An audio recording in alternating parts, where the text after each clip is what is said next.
Kylian, on va remonter un petit peu le temps et on va remonter un tout petit peu après Chianti sur la suite de ta préparation pour arriver ici. Tu as malheureusement été un petit peu affecté par un problème au genou, un TFL.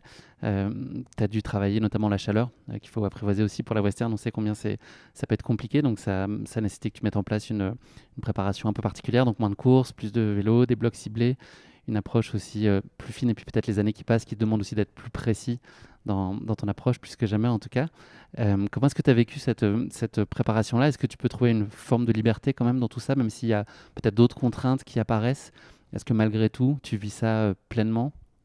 Ah, j'ai lu pleinement. Après, j'ai dit, ce que j'aime, c'est le challenge de la préparation, de dire, on va faire une course qui ne s'adapte pas à mes caractéristiques, à ce que je fais normalement. Donc c'est ce challenge-là de dire, oh, je dois changer les choses pour performer, pour essayer de performer ici. Donc notamment, bon, la chaleur. Déjà, en Norvège, il ne fait pas chaud, donc il faut trouver une façon de s'adapter à la chaleur. Et puis, plus le travail neuromusculaire pour le plat, pour ces rythmes qui sont pas rapides, mais qui sont pas lents, mais qu'il faut tenir pendant très très longtemps. Donc c'est très différent par rapport à des courses courtes qu'on va très très vite, ou à des courses longues en montagne où les rythmes sont beaucoup plus bas. Donc bien trouver ouais, le côté neuromusculaire de ça. Donc c'était les deux choses que je ne suis pas bon et que j'ai dû travailler pendant ces 12 semaines avant la course.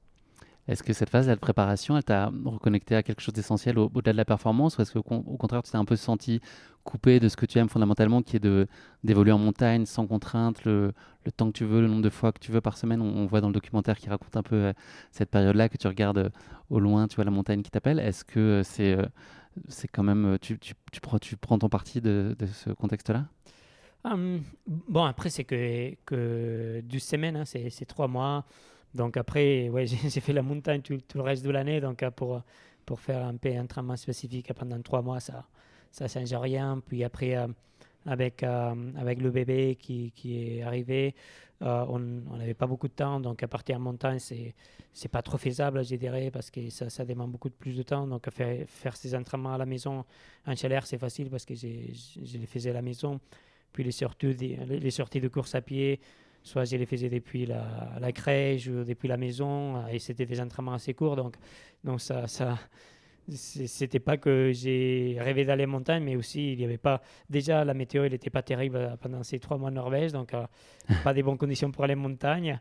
Et après, au niveau du temps, c'était pas possible non plus, donc ça vient tomber.